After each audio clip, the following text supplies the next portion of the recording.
Hello everyone, hope you all are doing great. I welcome you to my YouTube channel IE Academy. If you haven't subscribed to my channel yet, do subscribe and hit the bell icon. Grammar for Spoken English. आज grammar for spoken English का day 4 है, जिसमें हम had और will have के बारे में जानेंगे कि इसको कैसे यूज़ करें और स्पोकन में इसको कैसे बोलें। आइए सबसे पहले देखते हैं कि हैड का यूज़ किस लिए होता है। Had use for showing ownership in past means अगर पास्ट में आपको सब्जेक्ट का ऑनरशिप यानी अधिकार दिखाना है किसी चीज़ पर, तो हम क्या करेंगे, हैड का प्रयोग करेंगे पास्ट में। पास्ट में हैड का और प्रेजेंट में हमने बताया था कि हैव का प्रयोग होगा। प्रेजेंट में हैव और पास्ट में हैड।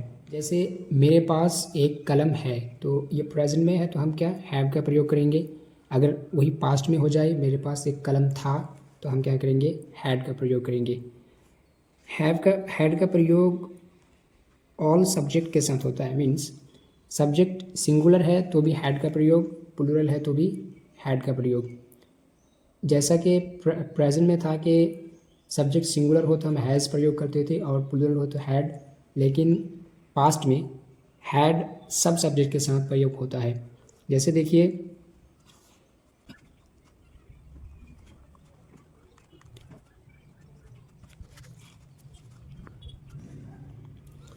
टू सेंटेंस है, उसके पास एक कलम था और हमारे पास एक कलम था। उसके के लिए हम सब्जेक्ट यूज़ करते हैं ही। अब और हमारे के लिए वी। ही एक सिंगुलर सब्जेक्ट है और वी एक प्लूरल सब्जेक्ट है, लेकिन हम दोनों के साथ क्या करेंगे, हैड का प्रयोग करेंगे। इसलिए कि हैड दोनों के साथ प्रयोग होता है। He had and we had. अब एक कलम था और pen. We had a pen and he had a pen और वी हैड अ पेन।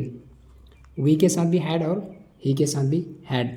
आइए अब देखते हैं कि इसको निगेटिव में कैसे प्रयोग करें, इसका निगेटिव कैसे बनाएं। जैसे उसके पास एक कलम था, अगर निगेटिव करना है तो उसके पास एक कलम नहीं था, क्या चेंजिंग होगा, कैसे होगा।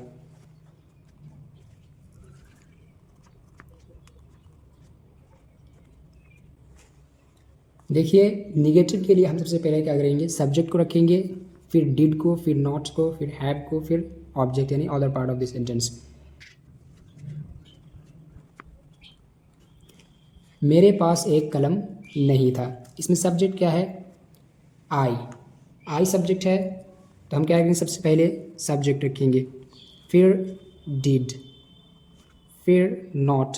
अब ये हैड चेंज होकर क्या बन जाएगा, हैव, इसलिए कि पहले ही सेकेंड फॉर्म आ गया है। ये हैड चेंज होकर क्या बन जाएगा, हैव। क्योंकि एक बार सेकेंड फॉर्म यूज़ हो गया तो हम दोबारा इस्तेमाल नहीं कर सकते। I did not have a pen, मेरे पास एक कलम नहीं था। जब भी निगेटिव बनाना हो हम क्या करेंगे, डिड के साथ नॉट इस्तेमाल कर देंगे। बोलते समय इसको हमेशा कॉन्ट्रैक्टेड फॉर्म में बोले, यानी हमेशा इसको शॉर्ट फॉर्म में बोलने की प्रयास करें, क्योंकि शॉर्ट फॉर्म बोला जाता है तो सुनने में अच्छा लगता है। जब इसको बोले तो आप बोले I didn't have. Did not क्या बन जाता है शॉर्ट फॉर्म में, डिडंट।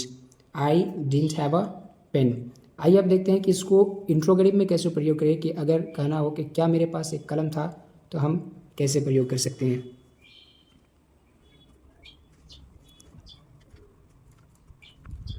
देखिए, हम सबसे पहले क्या करेंगे, डिड को रखेंगे, फिर सब्जेक्ट को रखेंगे, फिर हैव को, फिर other part of the sentence. एक सेंटेंस देखिए, क्या मेरे पास एक कलम था। अगर हमको इंट्रोगेटिव बनाना है तो हम क्या करेंगे, सिंपली इस सेंटेंस को हमको बनाना है तो हम सिंपली क्या करेंगे, डिड को शुरू में ले आएंगे, फिर सब्जेक्ट, फिर हैव, फिर ऑब्जेक्ट। क्यों हैव रखेंगे, इसलिए कि एक बार सेकंड फॉर्म आ गया तो दोबारा सेकंड फॉर्म लाने की कोई ज़रूरत नहीं है, एक ही सेकंड फॉर्म में पास्ट का माना दे देगा। जैसे देखिए, ये सब्जेक्ट क्या है इसमें, मेरा, means I did I have a pen, क्या मेरे पास एक कलम है। ये बना इंट्रोगेटिव। हमेशा इसको इंट्रोगेटिव पढ़िए, यहाँ पे स्ट्रेस दीजिए इंट्रोगेटिव, इंट्रोगेटिव। अगर इंट्रोगेटिव बनाना है तो हम क्या करेंगे, सिंपली डिड को शुरू में ले आएंगे, फिर सब्जेक्ट, फिर हैव, फिर other part of the sentence, आपका इंट्रोगेटिव बन जाएगा। माना क्या होगा, क्या मेरे पास एक कलम था। और प्रेजेंट में क्या होगा, क्या मेरे पास एक कलम है, तो क्या करेंगे, डू लगाएंगे, do I have a pen. अगर सिंगुलर सब्जेक्ट हो तो डज लगाएंगे, ये मैंने पास्ट वीडियो में आपको बता रखा है। नेक्स्ट देखिए, अगर निगेटिव इंट्रोगेटिव बनाना है तो सो सिंपल, आप सिर्फ क्या करें, सब्जेक्ट के बाद अगर आप नोट रख दे तो क्या बन जाएगा, निगेटिव इंट्रोगेटिव बन जाएगा। जैसे क्या मेरे पास एक कलम था, इसी को अगर मैं कहूँ क्या मेरे पास एक कलम नहीं था, तो क्या बन जाएगा, did I not have a pen. इसको आप इस नॉट को इस डिड के बाद भी रख सकते हैं, लेकिन आपको कॉन्ट्रैक्टेड फॉर्म में बोलना पड़ेगा, यानी शॉर्ट फॉर्म में ही बोलना पड़ेगा। अगर आप शॉर्ट फॉर्म में नहीं बोल रहे हैं तो रॉन्ग हो जाएगा। जैसे अगर आप इसको इस नॉट को डिड के बाद लगाना चाहते हैं तो आप क्या कहेंगे, didn't I have a pen. Okay, like this you can make lots of sentences to practice this had, how to use it in your spoken English, right? अब आप बहुत सारे सेंटेंस बना सकते हैं इसको यूज़ करके। जैसे क्या मेरे पास समय नहीं था, तो क्या कहेंगे, did I not have time, या डिडंट आई हैव टाइम। क्या मेरे पास कलम था, तो क्या कहेंगे, did I have a pen. क्या मेरे पास किताबें थी, डिड आई हैव बुक्स। इस तरीके से आप इजीली बना सकते हैं कि विल हैव का प्रयोग इसलिए करते हैं, विल हैव।